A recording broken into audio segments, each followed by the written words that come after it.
Shalom, selamat siang saudara-saudari yang terkasih dalam Tuhan. Baik, terima kasih atas kesempatan yang diberikan kepada saya untuk saya menyampaikan firman Tuhan pada siang hari ini dengan tema apa yang orang lain akan ingat tentang aku. Mungkin ini lebih kepada sifat kita yang menonjol dalam setiap kehidupan kita. Mungkin apa yang sudah kita lakukan demi orang lain, atau apa yang sudah kita berikan terlebih lagi untuk Tuhan. Mungkin dalam tema ini mungkin banyak hal yang kita pertanyakan dalam diri kita, apa yang sudah saya berikan, apa yang sudah saya lakukan untuk orang lain, bahkan untuk Tuhan. Apa yang sudah Anda atau saya wariskan kepada orang lain, apa yang orang lain ingat, apa yang orang lain tiru dalam setiap kehidupan kita. Warisan dalam bentuk apa yang saya tinggalkan ketika saya pergi, apa yang saya berikan, dan contoh teladan apa yang saya berikan. Mungkin pertanyaan itu akan terus kita ingat dalam diri kita, tapi yang menjadi pertanyaan bagi kita, apa yang sudah saya berikan kepada Tuhan? Nah, itu yang menjadi pertanyaan bagi kita. Ketika kita sudah memberikan semua kepada sesama kita, dan kita memberikannya semua kepada Tuhan. Jika suatu saat nanti ya Tuhan memberikan umur panjang kepada kita, apa yang akan kita kerjakan? Apa yang harus kita lakukan? Apa yang benar untuk Tuhan? Apa yang kita berikan semuanya untuk Tuhan? Mungkin pertanyaan-pertanyaan seperti ini akan terus kita ingat, akan terus kita dengar di dalam setiap kehidupan kita. Mungkin kita sendiri yang bertanya kepada Tuhan, atau kita orang lain melihat aspek kehidupan kita. Nah, untuk mengingat kebaikan orang lain, mungkin mudah untuk kita melupakan kebaikan orang lain. Kenapa?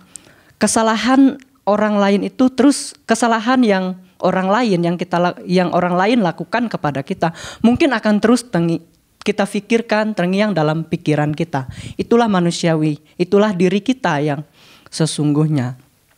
Mungkin dalam suatu pekerjaan atau dalam suatu pelayanan, mungkin banyak hal yang kita lakukan, dampak positif, dampak negatif yang kita berikan kepada orang lain. Itu yang akan menjadi di mana orang akan mengingat apa yang kita lakukan, apa yang sudah kita kerjakan di dalam suatu pelayanan maupun di dalam suatu pekerjaan. Itu akan memberi warna yang seperti apa?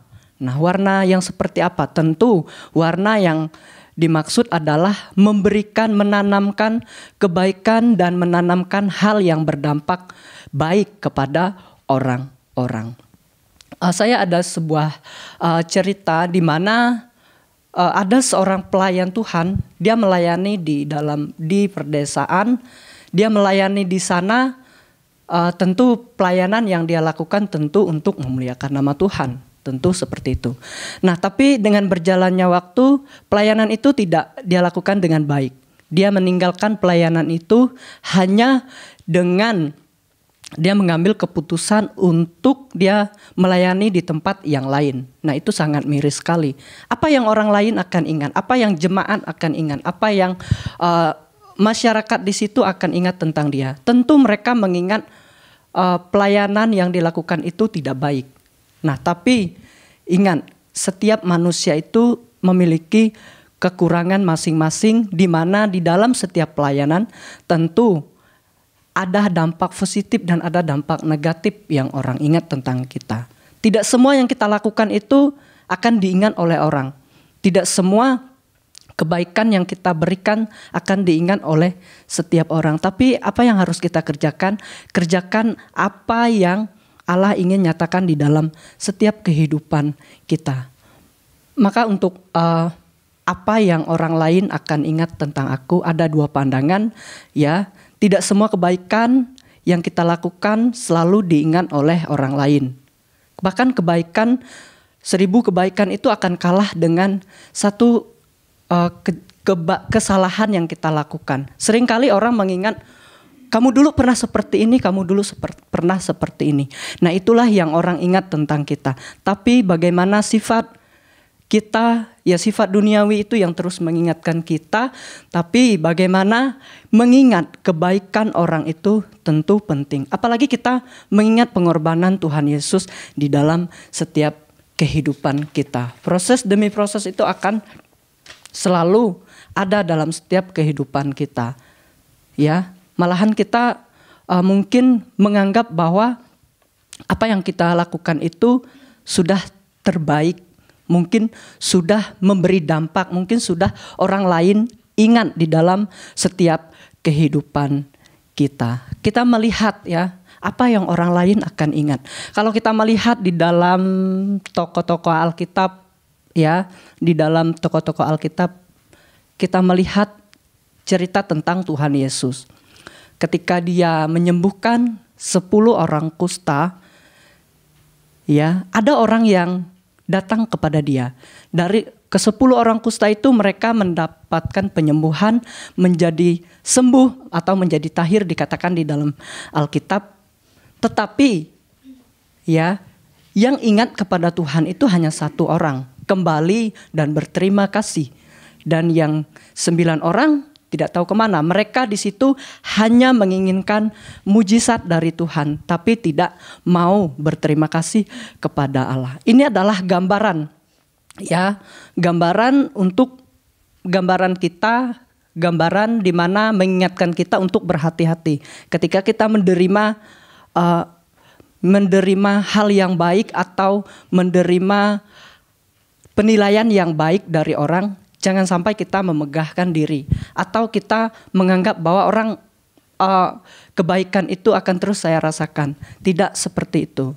Yang terpenting bagaimana kita ketika kita sudah mengingat akan kebaikan, bagaimana kita mengembalikannya kepada Kristus. Terus yang kedua, mungkin tokoh Alkitab ini tidak terlalu terkenal, bahkan mungkin dalam Alkitab juga mungkin tidak terlalu banyak dicatat. Dia adalah seorang yang tua, umurnya 80 tahun.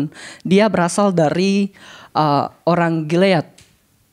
Dia membantu Daud ketika Daud berada di padang gurun. Dia menyiapkan segala makanan, segala keperluan yang tidak ada dari Daud, dia persiapkan untuk semua orang. Dia adalah Barzilai.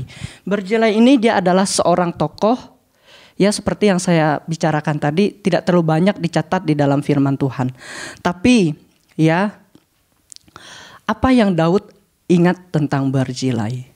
Dia mengingat kebaikan, bahkan Barzilai menyuruh Daud untuk membawa satu orang yang bersama-sama dengan Barzilai, yaitu Kimham pada waktu itu. Nah, Daud berkata bahwa mari ikut dengan aku. Apa yang Barzilai katakan? Dia mengatakan bahwa dia sudah tua, dia tidak bisa menikmati apa yang ada di rumah, di istana Daud pada waktu itu. Dia berkata bahwa dia tidak bisa lagi membedakan itu alat musik, bahkan dia tidak bisa berjalan lagi, tidak mampu untuk berjalan. Nah, itu yang dia katakan. Tapi Daud merasa bahwa kehadiran dia itu sangat membantu. Dia mengingat kembali, dia mengingat terus akan kebaikan yang sudah dia berikan. Kalau saudara-saudara ingin melihat ceritanya itu di dalam 2 Samuel pasal 19 itu dijelaskan di sana. Terus yang ketiga yang kita ingat tentang karya, tentang tulisan yang begitu banyak di dalam perjanjian baru, bahkan dilihat dari 2 sisi. Seringkali kita mengingat dari 2 sisi. Dia adalah seorang tokoh yang terkenal dengan karya tulisan yang begitu banyak yang dia berikan kepada jemaat-jemaat. Ya, dia adalah Rasul Paulus. Dia dikenal pada waktu itu orang yang menganiaya orang percaya, orang Kristen.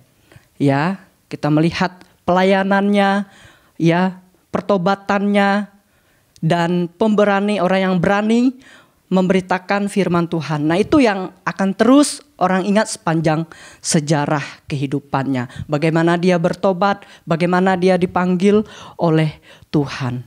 Nah, satu hal yang diucapkan oleh Rasul Paulus, yang terus kita ingat, yang harus kita bagaimana kita terus bersyukur kepada Allah di dalam 1 Tesalonika pasal yang ke-5 ayat yang ke-18 dikatakan mengucap syukurlah dalam segala hal sebab itulah yang dikehendaki Allah dalam Kristus Yesus bagi kamu. Itu yang harus kita ingat. Bagaimana kebaikan yang sudah kita lakukan, bagaimana kebaikan Tuhan yang Tuhan nyatakan dalam kehidupan kita. Itu yang harus kita nyatakan dan kita ingat di dalam kehidupan kita. Nah, terus di dalam segi yang mungkin kurang baik dalam hal negatif, dalam tokoh Alkitab, orang mengenal bahwa ada orang yang pertama kali membunuh. Di dalam Alkitab dijelaskan di dalam Kejadian. Bahkan dia iri hati ya kepada saudaranya. Itu dicatat di dalam sejarah, bahkan terus diingat orang ini seperti ini. Ya, namanya itu adalah Kain.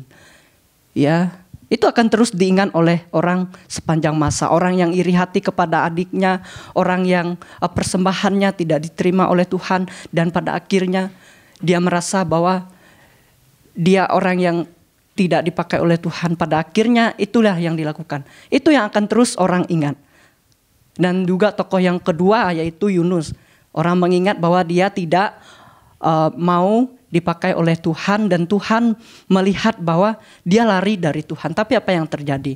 Tuhan terus menuntun dia. Dan pemimpin bangsa Israel yaitu Musa. Dia terkenal memimpin umatnya. Ya, apa yang orang ingat tentang dia? Dia memimpin bangsa Israel yang begitu banyak. Itu sejarah yang pertama ketika dia memimpin umat Allah. Nah, dari firman Tuhan yang mengatakan bahwa nama baik lebih berharga daripada kekayaan. Setiap orang mungkin mengartikan nama baik seringkali untuk mendapatkan nama baik. Mereka bertingkah yang aneh, ingin mendapatkan nama baik. Contohnya kalau kita lihat di media sosial, banyak orang ingin mendapatkan nama viral lah, dalam arti akan selalu diingat orang sepanjang masa. Banyak hal yang mereka lakukan. Tapi bagaimana ketika kita anak-anak Tuhan ingin mendengar bahwa nama baik itu tentu bukan seperti itu. Tentu kita melakukan kehidupan kita, yaitu melakukan apa yang diperintahkan oleh firman Allah. Apa yang dikatakan oleh Alkitab. Nama baik itu adalah identitas kita yang menggambarkan kita dengan orang baik. Nama baik dibangun dari dasar yang baik dan menandai bahwa kemuliaan Allah ada di dalam setiap kehidupan kita. Itu nama baik. Bukan berarti kita melihat bahwa saya harus melakukan hal yang seperti ini. Misalnya dalam sebuah pekerjaan, dalam sebuah pelayanan, saya harus rajin, harus giat biar saya mendapatkan nama baik, biar saya terus diingat oleh orang-orang. Tidak, itu adalah satu motivasi yang salah untuk mendapatkan nama baik, untuk terus diingat oleh semua orang. Tapi bagaimana kita mau diingat, yaitu kita melakukan apa yang Allah perintahkan kepada kita. Memang tidak mudah menjalankannya, tapi proses demi proses akan terus kita lakukan. Maka mari kita pikirkan dan tanyakan dalam setiap diri kita, apa yang sudah saya berikan kepada Allah, dan teladan seperti apa yang sudah saya lakukan untuk Allah. Kehidupan kita memerlukan fase-fase di mana kita harus mempertanyakan diri kita, sejauh mana apa yang sudah saya berikan kepada Tuhan. Itu yang penting, bukan apa yang saya berikan kepada orang lain. Apa yang sudah saya berikan dalam pelayanan kita, dalam pekerjaan kita. Apakah di dalam pekerjaan kita hanya kita bekerja untuk diri kita, tapi kita melihat lagi ke atas, untuk Tuhan kah, untuk diri kita kah? Ya, hari ini apa yang orang lain akan ingat tentang aku? Sebentar kita akan berganti tahun. Tentu kita mempertanyakan dalam kehidupan kita, apa yang sudah saya lakukan selama 1 tahun ini? Apa yang sudah saya berikan selama ini? Teladan apa yang orang lain akan lihat dalam kehidupan saya, bahkan apa yang saya sudah berikan kepada Allah. Ya, izinkan Allah untuk bekerja di dalam setiap kehidupan kita, untuk Tuhan memproses kita hari demi hari untuk menjalani setiap kehidupan kita. Terus bersandar kepada Tuhan, jangan mementingkan diri kita sendiri. Mungkin ya kita dalam kehidupan kita, misalnya di dalam pekerjaan, sekolah kita, perkuliahan kita, zaman kita masih sekolah, masih belajar, duduk. Mungkin banyak hal yang diingat oleh rekan-rekan kerja kita, mungkin diingat oleh teman-teman kita, bahkan diingat oleh guru, oleh dosen. Oh misalnya ya dia orangnya suka diam, suka ribut kalau di kelas. Misalnya orangnya aktif di kelas. Itu akan terus diingat. Tapi bagaimana proses tersebut akan mengubah dan kita hidup di dalam Tuhan. Kerjakan apa yang menjadi tanggung jawabmu, lakukan dengan tekun, dengan setia. Apa yang orang lain akan ingat tentang aku? Itu adalah suatu pertanyaan bagi kita. Apa yang sudah saya berikan kepada Tuhan? Itu yang lebih kita lakukan di dalam setiap kehidupan kita hari demi hari. Memang tidak mudah, tapi lakukanlah yang terbaik untuk memuliakan nama Allah.